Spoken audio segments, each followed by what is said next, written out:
예, 오늘 우리가 읽은 시편 15편 그리고 16편을 살펴볼 텐데요. 15편은 형태상 지혜의 시로 분류가 됩니다. 저자는 다윗이고 주제는 여호와의 장막 및 성산에 거할 자의 자격, 그리고 여호와와 함께하는 자의 영원한 안전에 대해서 기록하고 있고요.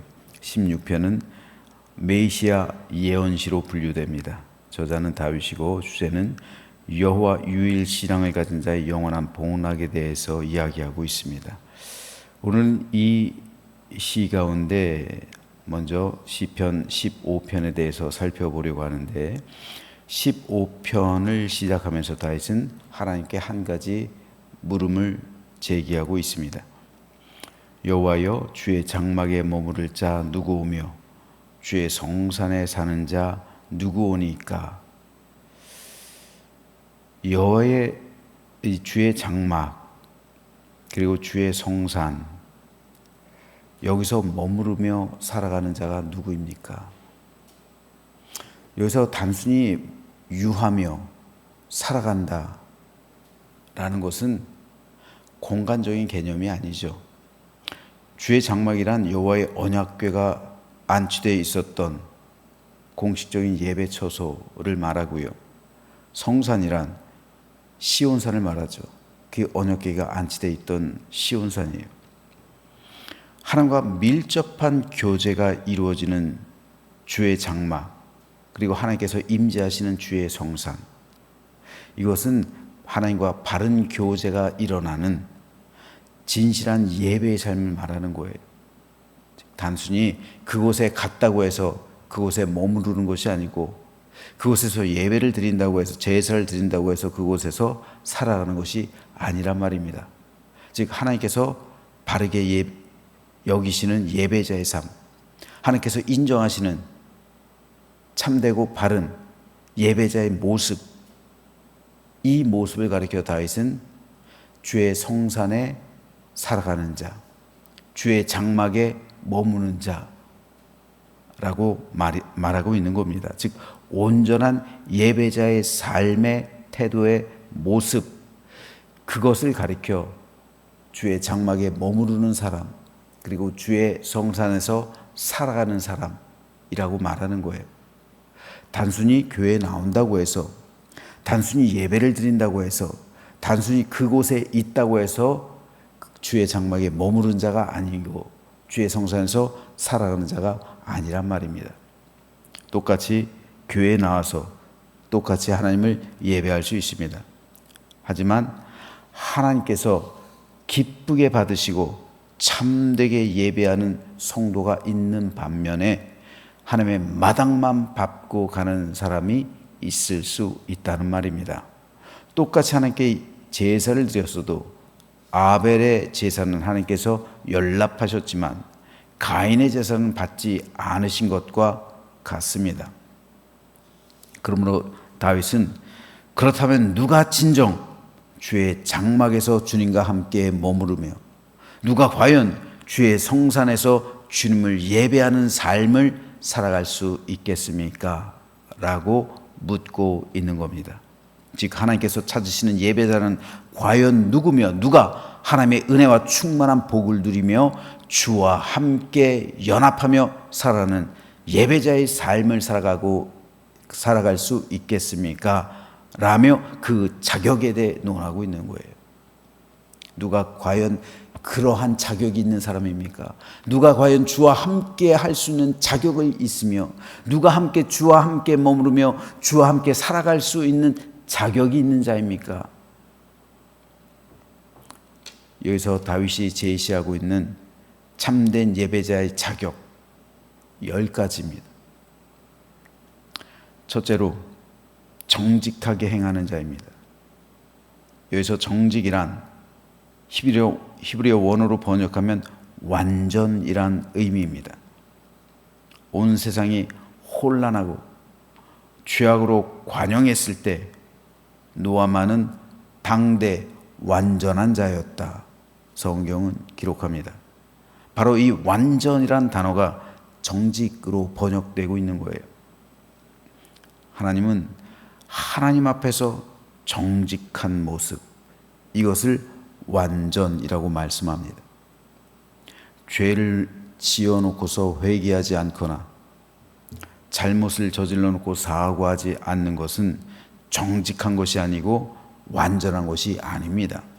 하나님께서 원하시는 완전은 죄를 짓지 않기 때문에 완전한 게 아니라 회개함으로 죄를 날마다 사함 받기 때문에 완전한 것이고 모든 죄를 고백하기 때문에 정직한 거예요. 죄와 잘못을 드러내지 않는 건 부정직한 겁니다. 하나님 앞에서. 내가 잘못했으면 잘못했다고 사과하는 것, 이게 정직한 겁니다. 이걸 감추거나 말하지 않는 것, 자존심 때문에 말하지 않는 것, 잘못했으면 잘못했습니다라고 말하는 것, 이게 정직한 거예요. 그렇지 않으면 부정직한 겁니다. 하나님 앞에 죄를 지었으면 죄를 지었습니다라고 고백해야 되는 거예요. 이게 완전한 거예요. 그렇지 않으면 완전한 게 아닙니다. 하나님은 이렇게 정직한 사람만이 하나님의 성산에서 살아가고 이렇게 완전한 자만이 주의 장막에서 머무는 자라고 말씀하고 있는 겁니다. 두 번째로, 참된 예배자는 공의를 실천하는 자라고 다윗은 고백합니다. 오늘 시편 15편에서요. 여기서 공의란 의로움을 말합니다. 따라서 이 세상에서 살아갈 때 하나님의 뜻을 따라 정의로움과 공의로움을 실천하며 살아가는 사람이야말로 주의 장막에 머물기 합당하며 주의 성산에서 살아가는 사람이라고 다윗은 오늘 시편 15편에서 고백하고 있는 거예요. 이것이 두 번째 자격입니다. 참된 예배자의 10가지 조건 가운데 세 번째, 그의 마음에 진실을 말하는 자라고 다윗은 고백합니다. 이 구절을 히브리어 원어로 직역하면 그의 마음을 향하여 진실을 말하는 자라는 의미예요. 즉 진실을 다른 사람에게 말하기 전에 먼저 나를 향해서 말하는 자, 진리와 진실을 나에게 먼저 말하는 자, 이런 사람이야말로 하나님의 장막과 성산에서 유하며 살아가기 합당한 자격이 있는 사람이다라는 말이에요. 즉 이 말은 뭡니까? 나한테 진실을 말한다. 뭐예요? 자기 양심에 거리낌이 없어야 된다라는 거죠. 내 양심에 떳떳해야 된다는 거예요. 다른 사람 속일 수 있어요. 그렇죠?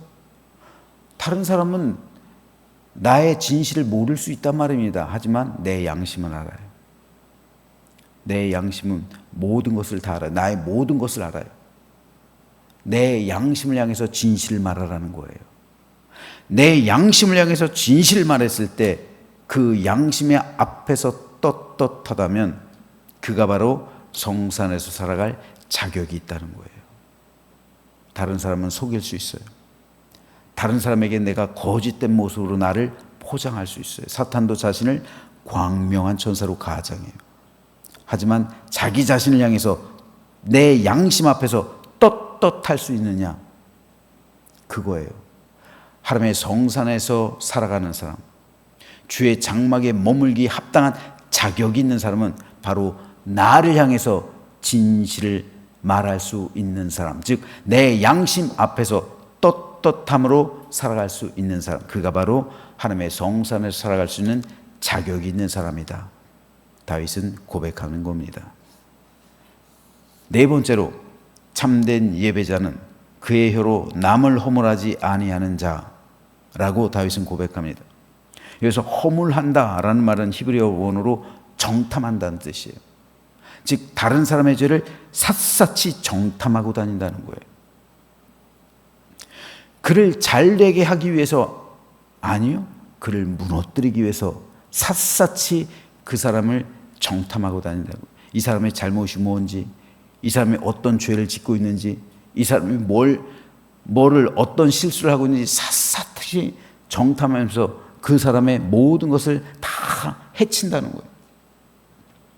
알리지 않아도 될 남의 허물을 까발려서 헐뜯고 비방하고, 그래서 그 사람을 무너뜨리고, 그 과정을 지켜보면서 기뻐하는 것, 이것이야말로 사탄이 즐겨 사용하는 방법이에요. 사탄은 이제까지 이 방법을 동원해서 사람의 삶을 무너뜨립니다. 그리고 하나님의 교회를 분열시켜요.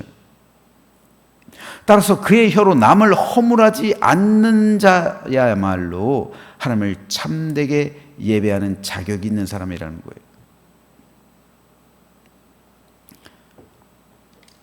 그러므로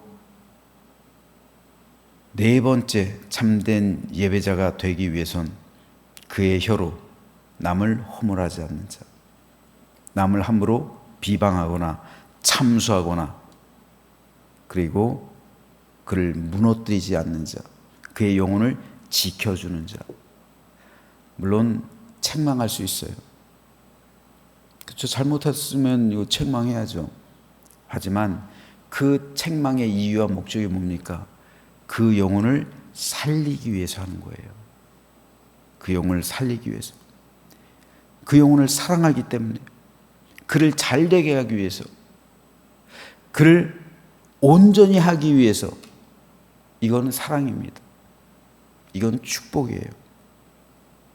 이거는 천사가 하는 일이에요. 하지만 사탄은 그렇지 않아요. 그를 무너뜨리기 위해서, 그의 영혼을 망하게 하기 위해서, 그를 저주하게 하기 위해서, 그를 영원한 지옥으로 끌어가기 위해서 완전히 그 삶을 파괴시키는 거예요. 내 혀로 성도를 살릴 수도 있고 내 혀로 성도를 죽일 수도 있어요. 내 말로 교회를 세울 수도 있고 내 말로 교회를 분열시킬 수도 있어요. 내 혀로 하나님께 존귀와 영광의 찬양을 드릴 수도 있고 내 혀로 다른 사람을 비방하고 원망하고 그리고 참소하고 모욕할 수가 있어요. 그렇기 때문에 그의 혀로 남을 허물하지 않은 자야말로 참된 예배자가 되기 위한 네 번째 조건입니다. 다섯 번째로 참된 예배자가 되기 위해선 그의 이웃에게 악을 행하지 아니하는 자라고 다윗은 고백합니다. 여기서 악을 행한다는 것은 적극적으로는 이웃을 해하는 행위를 말하고 소극적으로는 그 신의를 배신하는 것을 말해요. 이로써 이웃 사랑의 관계를 깨뜨린다면 그 사람은 주의 성산에 머무를 수 없다라는 말입니다. 참된 예배자가 되기 위한 10가지 조건 가운데 여섯 번째는 그의 이웃을 비방하지 않아야 하는 자입니다. 여기서 이웃이란 히브리어 원어로 아주 가까운 자, 아주 가까운 자를 의미해요. 그리고 비방은 모욕을 의미합니다.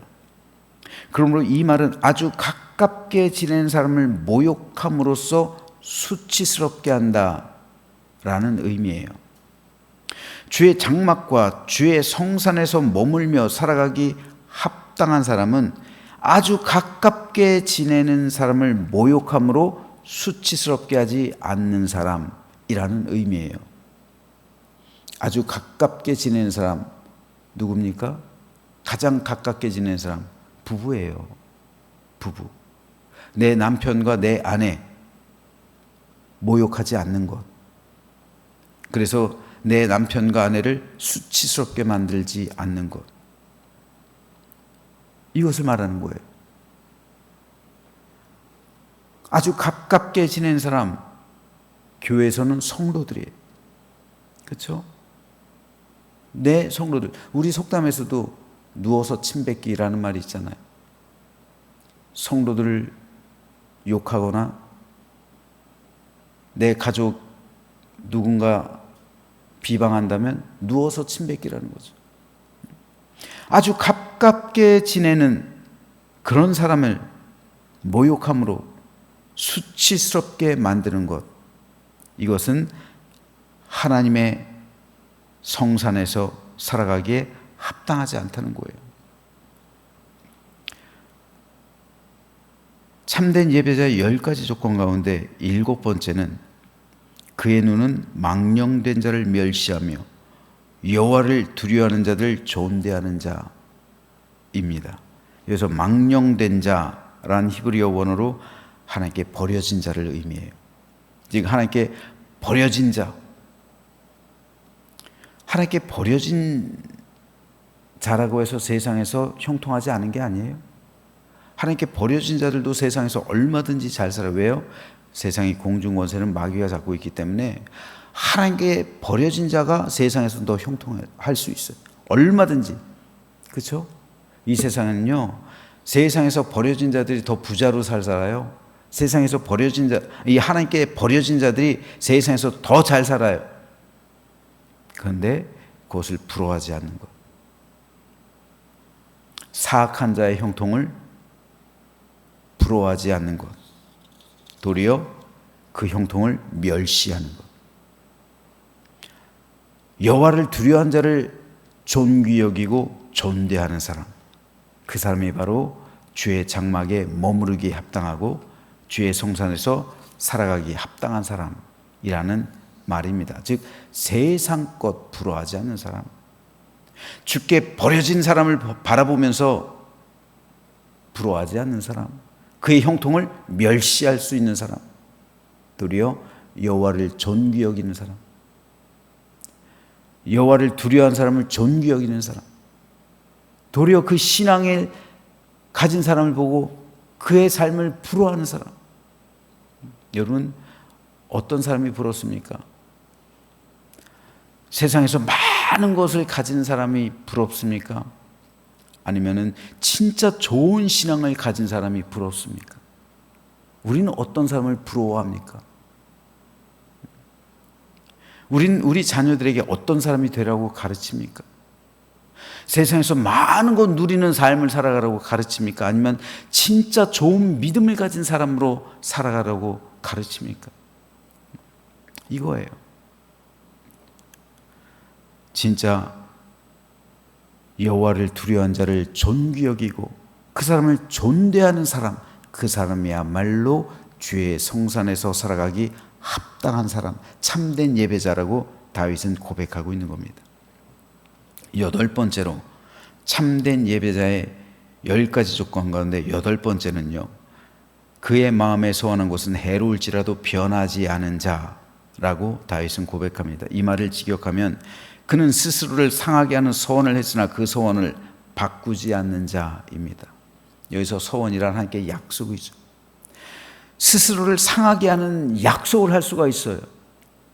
그렇죠. 예를 들어서 직분, 하나님께 직분 받는다는 것은 약속하는 거예요. 하나님과 교회와 사람 앞에, 성도들 앞에서 약속하는 거. 저는 목사로서의 소원이 있는 거예요. 여러분은 장로로서의 소원이 있고 권사로서의 소원이 있고 집사로서의 소원이 있는 거예요. 이것이 해로울 수가 있어요. 왜요? 그 직분에 합당하게 살아가야 하니까. 그 직분에 합당하게 내가 예배해야 되니까요. 그 직분 그대로 이행해야 되니까요. 이것은 어떻게 보면 소원이에요. 스스로를 상하게 할 수 있는 소원이에요. 하지만 그 소원을 바꾸지 않는 자, 즉 그 직분에 합당한 삶을 살아가기 위해 최선을 다하고 끝까지 그 경주를 하는 사람, 그런 사람이 바로 주의 장막에 머무르며 주의 성산에서 살아가는데 합당한 사람, 그런 자격이 있는 사람이라고 말하는 겁니다.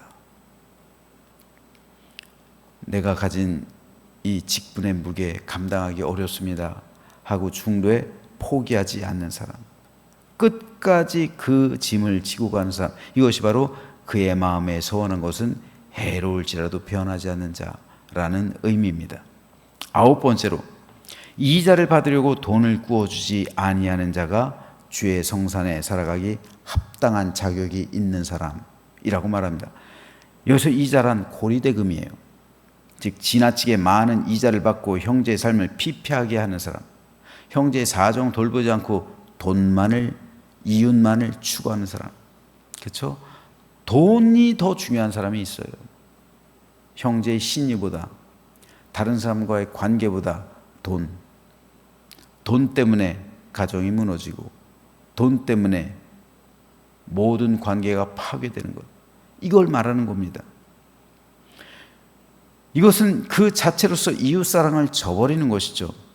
그런 사람은 주의 장막에서의 은혜와 주의 성산에서 축복을 받아 누릴 수 없다는 의미입니다. 마지막 10번째로 뇌물을 받고 무죄한 자를 해하지 아니하는 자, 돈 때문에 판결을 굽게 하는 것을 말합니다. 법정에서뿐 아니라 사회에서도 마찬가지다. 돈 받고 왜곡된 결정을 내리거나 돈 받고 부당거래를 하는 것, 이 모든 것이 여기에 해당합니다. 다윗은 이런 일을 행하는 자는 영원히 흔들리지 아니하리이다라고 고백함으로 오늘 시를 결론 맺고 있는 거예요.